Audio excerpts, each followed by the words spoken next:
आर'नाइ 5G YouTube चेनेलाव आरो फिन खेबसेबाव बरायफिनबाय। दिनैनि गोदान भिडिअ'आनो जाहैबाय आं साननैसो बावैसो सिगां श्रम कार्डनि मोनसे बेनिफिटनि सोमोन्दै भिडिअ' बानायदोंमोन। नोंथाङा जुदि नोंथांनियाव श्रम कार्ड बानायनाय दंब्ला नोंथाङा बे श्रम कार्डखौ ओरैनो दोनाबालासिनो नोंथाङा मोनसे गभर्नमेन्टनि स्किमाव बे श्रम कार्डनि मददाव एप्लाइ बानायनानै नोंथाङा मास मोनफ्रोमबो 3000 रां नोंथाङा मोनबाय थानो हागोन। नाथाय गोबां मानसियानो मोजाङै बुजियाखै जानो हागौ। बिनि थाखायनो नोंथाङा बे स्किमाव बोरै एप्लाइ बानायनो आङो बेनि A to Z प्रसेसखौ देखायगोन। नोंथाङा बे स्किमाव मा स्किमाव एप्लाइ बानायनानै नोंथाङा बे 3000 रांखौ मास मोनफ्रोमबो मोनबाय थागोन। दिनैनि भिडिअ' A to Z देखायगोन। आङो बेनि सोमोन्दै गोबां भिडिअ' बानायबाय, थेवबो गोदान भिउयारफोरनि थाखाय आङो नैबे भिडिअ'खौ लाबावनाय जादों। नोंथाङा जुदि श्रम कार्ड दङब्ला नोंथाङा बे स्किमाव एप्लाइ बानायनानै नोंथाङा गोबां लाब मोननो हागोन।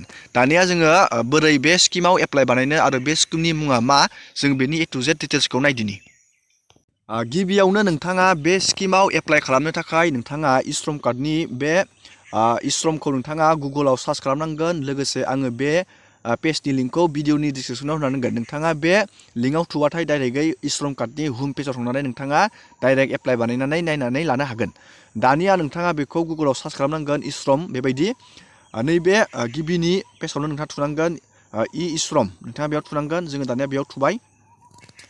बेयाव थुनाय लोगो लोगोनो बेबायदि मोनसे पेज फैगोन। बेयाव नोंथाङा नैबेयाव नुनो मोन्दों रेजिस्टार अन मानधन.in। जोङो बेयाव थुनानै होनोसै।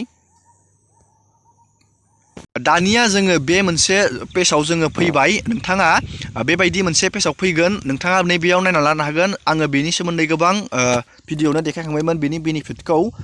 बे स्किमनि मुङानो जाहैबाय प्रधान मन्त्रि श्रम योगी मानधन योजना।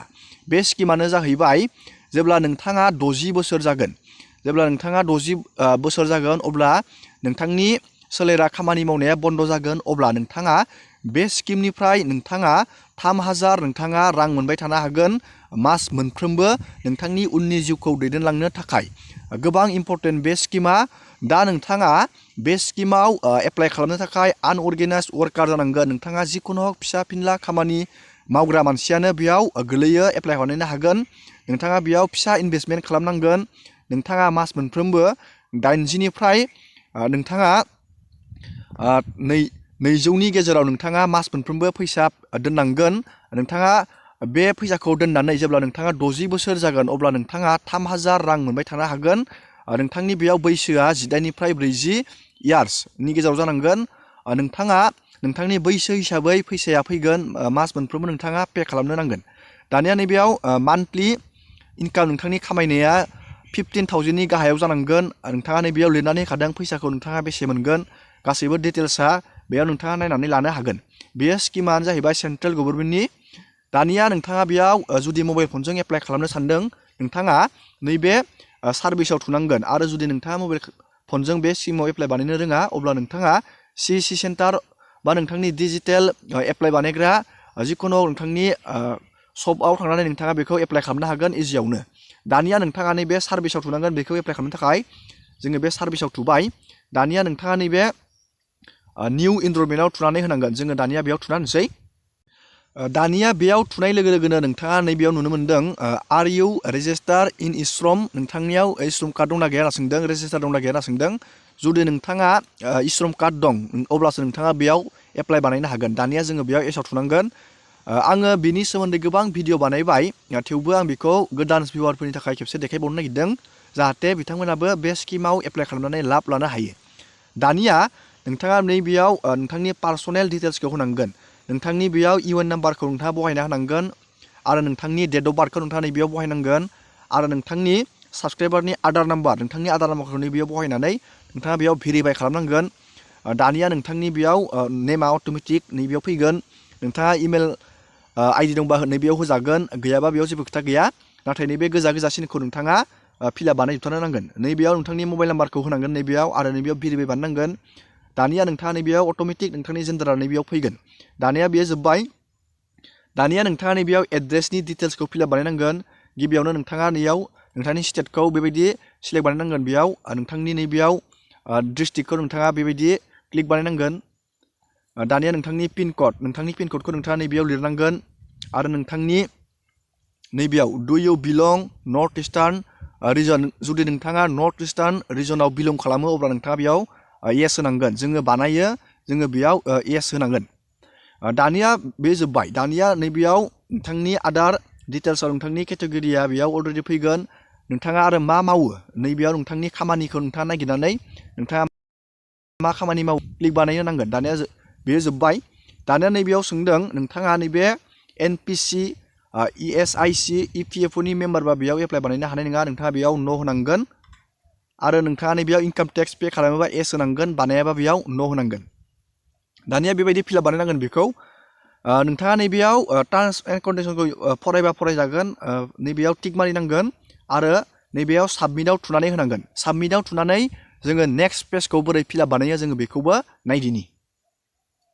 नेक्स्ट प्रसेसा जाहैबाय नैबेयाव नोंथांनि बेसिक डिटेल्स नोंथाङा जिखिनि डाटाखौ फिलआप खालामदों नैबेयाव अट'मेटिक श' जागोन नैबेयाव नोंथाङा नायना लानो हागोन आरो नोंथांनि बैसो हिसाबै नोंथांनि बेंकनिफ्राय फैसा दानलांबाय थागोन आंनिया बेयाव 80 रुपिस आंनिया बेयाव फैदों आंनि मान्थलि 80 रुपिस आंनि बेंकनिफ्राय दानलांबाय थागोन आरो आङो 60 बोसोर जायोब्ला आङो बेनिफ्राय 3000 आङो पेन्सन मोनबाय थागोन मान्थलि दानिया नैबे डिटेल्सखौ जोङो एसे बोखोनांगोन बेखौ पेजखौ दानिया नोंथाङा बेयाव नुनो मोन्दों नोंथाङा फैसाखौ नैबेयाव मान्थलि दानहोनो ना 3 मान्थनि गेजेराव दानहोनो ना 6 मान्थसो दानहोनो ना 12 मान्थनि गेजेराव दानहोनो नोंथाङा बेबायदि नोंथाङा बबे इयाराव दानहोनो नोंथाङा बेखौ सिलेक्ट खालामबानो जाबाय आङो बेयाव 1 मान्थखौ सिलेक्ट खालामदों मानो होनब्ला आंनि 1 मान्थ जानाय लोगो लोगोनो आंनि बेंक एकाउन्टनिफ्राय बेबायदि 80 रुपिसआ बे दानजालांबाय थागोन नोंथाङा बेबायदि सिलेक्ट खालामबानो जाबाय बेखौ नोंथांनि हिसाबै दानिया बे जोब्बाय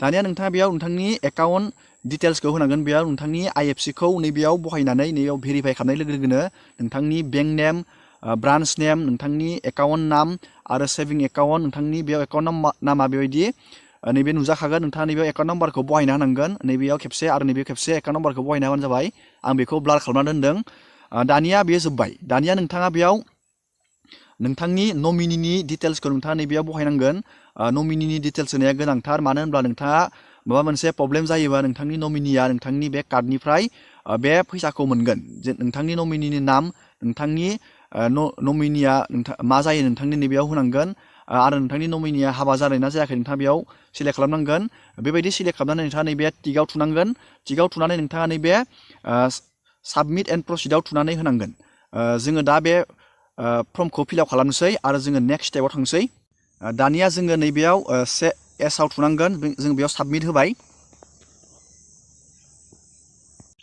दानिया जोंनि बेबायदि मोनसे बेंकनि फर्म गेवगोन नोंथांनि गासैबो डाटाया बेयाव थागोन नोंथाङा नैबेयाव बेंकनि डिटेल्सखौ फिलआप खालामनांगोन नैबेखौ नोंथाङा बेखौ डाउनलड खालामनानै प्रिन्ट खालामनानै लाबोनांगोन आरो नैबे डिटेल्सखौ फिलआप खालामनानै जोङो बेखौ आपल'ड खालामफिननांगोन जोङो दा बेखौ डाउनलड खालामनानै जोङो बेखौ आपल'ड खालामना होनोसै नोंथाङा नैबे डाउनलडआव थुनांगोन अब्लानो बेयो डाउनलड जागोन जों बेखौ डाउनलड खालामबाय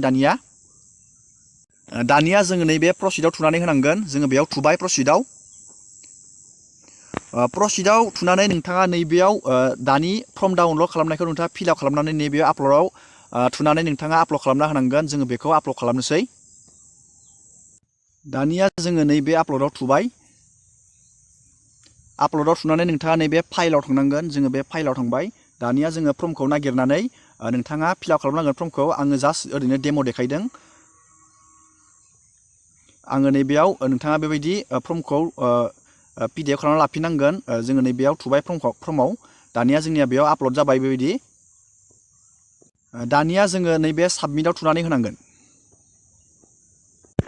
जोङो साबमिटआव थुनानै होनोसै